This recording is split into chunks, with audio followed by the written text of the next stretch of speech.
Hola, it's me, Trashcan.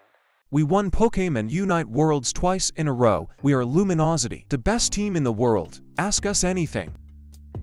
What do you guys think about Mewtwo and the current state of the meta? Which Pokemon do you think are hard amazing and which mons are definitely struggling in your opinion? Also, one more thing. Which mon do you think is impossible to be good due to moveset design? And which mon is impossible to be bad by design as well? Mewtwo is way too strong. Hard goat Pokemon, I would say are Dodrio, Mew, even Blaziken. I think Absal, T-Tar, and Greedent could use some love. I'd say any mon can be goat if they buff the damage enough, but probably Gengar because Pokemon design like him either have to be top of the top meta or bottom of it competitive-wise. He's fine in solo queue. Impossible to be bad, probably Mew. Do you think draft is realistically coming to ranked? If so, do you think randoms are gonna ban Mewtwo or whatever OP mon there is at the time? I think snake draft just like competitive will make it to ranked, but not for a couple years probably. However, our number one ask when talking with the developers after winning was to add at least bans to rank. I hope to see these at least by the end of the year. And yes, I think everyone will ban Mewtwo.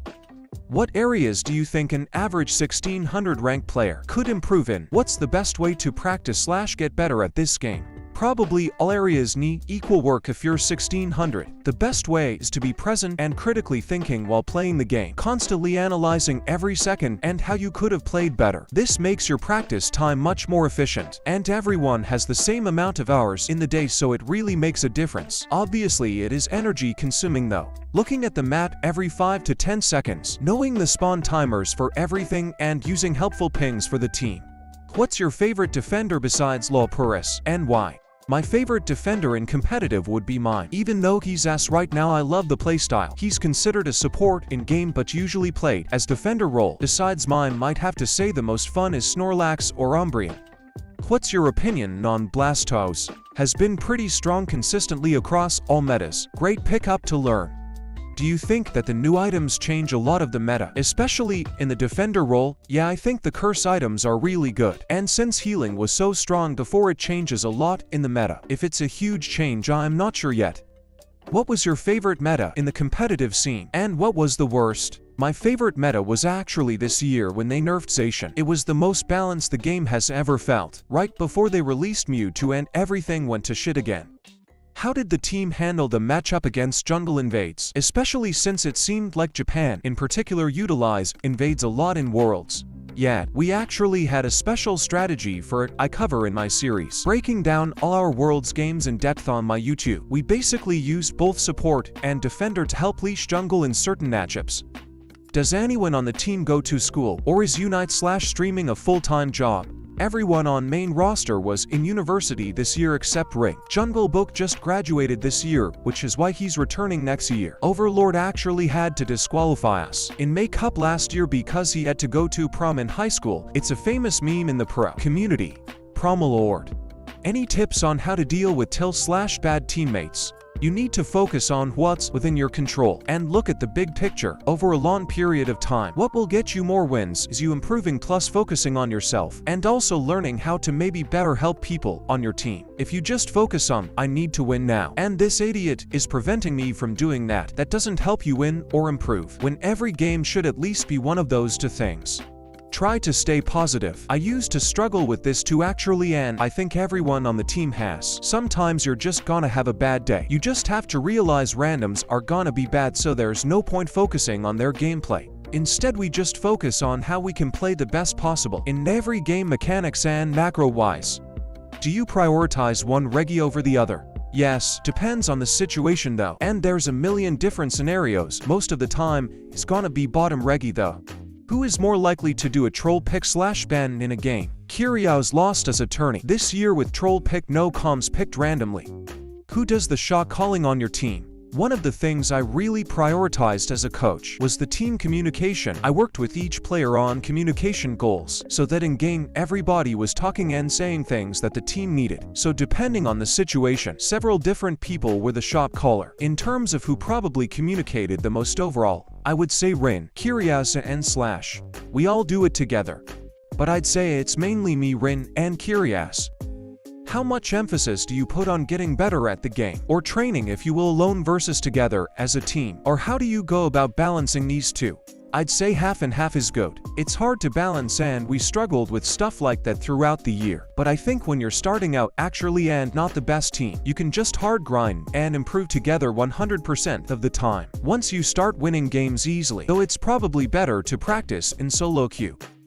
What's a good way of practicing 5-stack in ranked? It's just against teams who are way above skill level. And in standard, it's mainly bots. What can we do?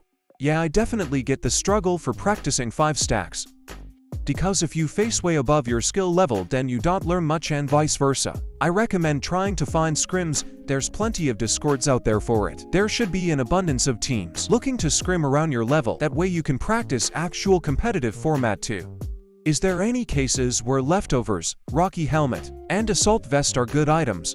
Yes, assault vest is actually pretty good on tanks. With no health-based healing, so for example Umbreon Wish moveset, Blastos, Mimi CT. It's actually pretty good, and a lot of Asian teams run it.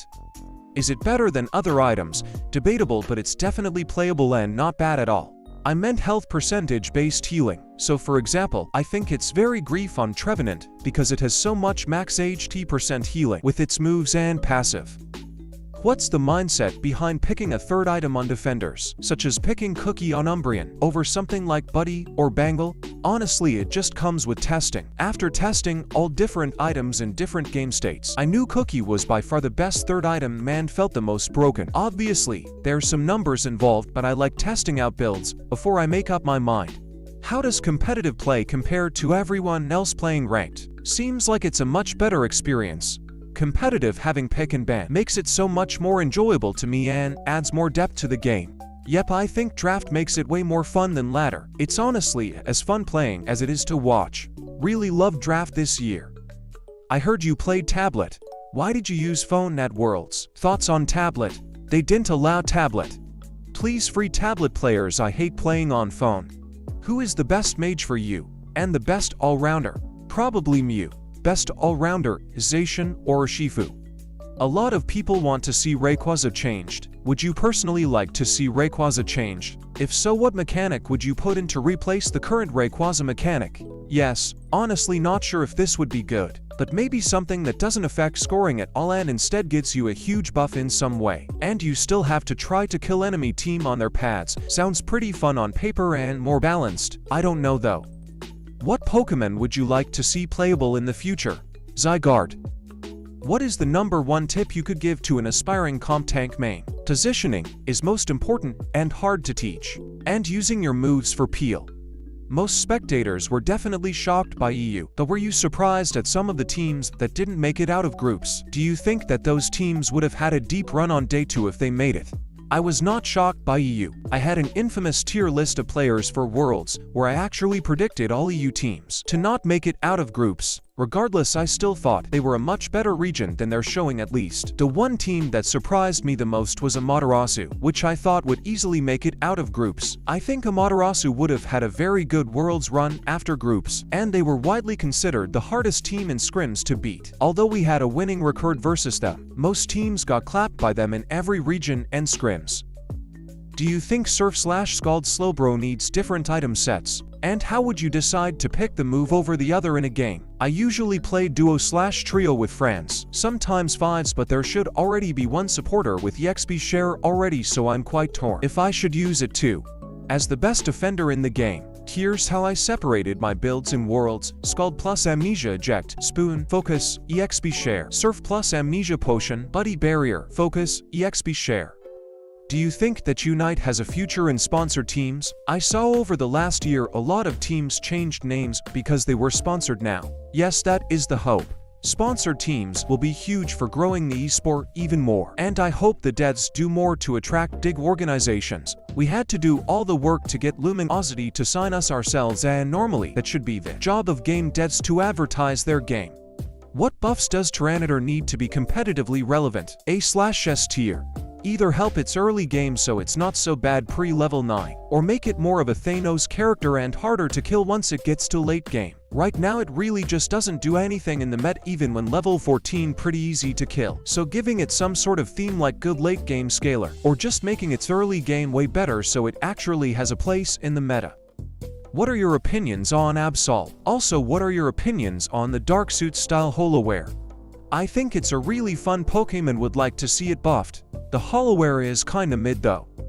What got your members into Pokemon in the first place?